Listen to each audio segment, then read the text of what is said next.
എന്താണ് ഈ ടെൻഷൻ? എന്തിനാണ് ഈ ടെൻഷൻ? ടെൻഷൻ ഒരുപക്ഷെ നമ്മൾ ഇക്കാലത്ത് ഏറ്റവും കൂടുതൽ ഉപയോഗിക്കപ്പെടുന്ന ഒരു പദമായിരിക്കും അല്ലേ ഇത്? LKG പഠിക്കുന്ന ഒരു കുട്ടി തൊട്ട് മുതിർന്ന പൗരന്മാർ വരെ ഈ വാക്ക് നിത്യവും നിരന്തരം ഉപയോഗിക്കുന്നു. ടെൻഷൻ അടിക്കുകയാണെന്നാണ് എല്ലാവരും പറയുന്നത്. ശരിയാണ്, ടെൻഷൻ ഒരു ആഘാതമാണ്.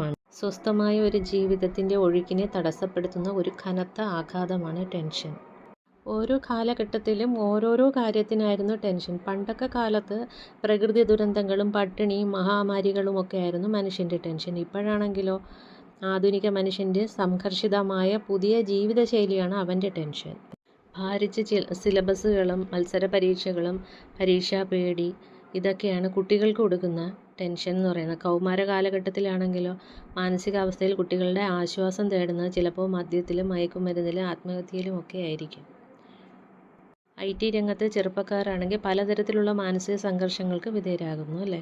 തൊഴിൽ സമ്മർദ്ദങ്ങളും അസമയത്തെ തൊഴിൽ രീതികളും വൈകാരികമായ സുരക്ഷിതത്വ ബോധമില്ലാത്തവൻ ചെറുപ്പക്കാരെ ടെൻഷൻ അടിപ്പിക്കുന്നത്. പ്രായമാകുമ്പോൾ ശരീരത്തിൻ്റെ മാനസികമായും വൈകാരികമായും ഒറ്റപ്പെടുന്ന വാർദ്ധക്യത്തിലെ ശിഷ്ടജീവിതം ഇന്നൊരു ചോദ്യചിഹ്നമായി മാറുകയാണ്. ഉത്തരവാദിത്തങ്ങളുടെ ഗൃഹസ്ഥാശ്രമ ജീവിതവും വിരമിക്കലിൻ്റെ വാനപ്രസ്ഥവും ഒക്കെ കഴിഞ്ഞ് സന്യാസതുല്യമായ സ്വസ്ഥ ജീവിതം നയിക്കേണ്ട സമയത്ത് പോലും ടെൻഷൻ ജീവിതത്തിൽ നിന്ന് പിടിവിടുന്നതല്ല. ടെൻഷൻ ഒഴിവാക്കാൻ നമുക്ക് ഏറ്റവും നല്ലതെന്ന് പറഞ്ഞാൽ എക്സസൈസ് ചെയ്യുക എന്നുള്ളതാണ്. അപ്പോൾ അതിൽ ഏറ്റവും ബെസ്റ്റ് എന്ന് പറയുന്നത് നീന്തലാണ്. നീന്തുമ്പോൾ ശ്വാസോച്ഛ്വാസം വേഗത്തിലാവുകയും കൂടുതൽ ഓക്സിജൻ ശരീരകോശങ്ങളിലേക്ക് എത്തുകയും ചെയ്യുന്നു. ഇത് ശരീരത്തിന് നവോന്മേഷം നൽകുന്നു. പിന്നെ അതുപോലെയാണ് നടക്കുമ്പോൾ സാമാന്യം വേഗത്തിൽ നടക്കണം. വിരസത ഒഴിവാക്കാനായിട്ട് പുതിയ വഴികളും പുതിയ സുഹൃത്തുക്കളെയും തിരഞ്ഞെടുക്കുന്നത് നന്നായിരിക്കും. ദിവസവും 30 അല്ലെങ്കിൽ 40 മിനിറ്റെങ്കിലും നടക്കണം. വ്യായാമ രീതികളിലെ രോഗപ്രതിരോധത്തിന് നിയന്ത്രണങ്ങൾക്കും ഏറ്റവും നല്ലത് നടത്തം തന്നെയാണ്. ശുദ്ധവായു ശ്വസിച്ചുകൊണ്ട് പ്രഭാതത്തിൽ ശാന്തമായ ഒരു സ്ഥലത്തുകൂടെ ആയിരിക്കണം നടത്തം. സാമാന്യം വേഗത്തിൽ ഒപ്പമുള്ള ആളോട് സംസാരിച്ചുകൊണ്ട് നടക്കാൻ കഴിയുന്ന രീതിയിലായിരിക്കണം വ്യായാമങ്ങൾ ക്രമീകരിക്കേണ്ടത്.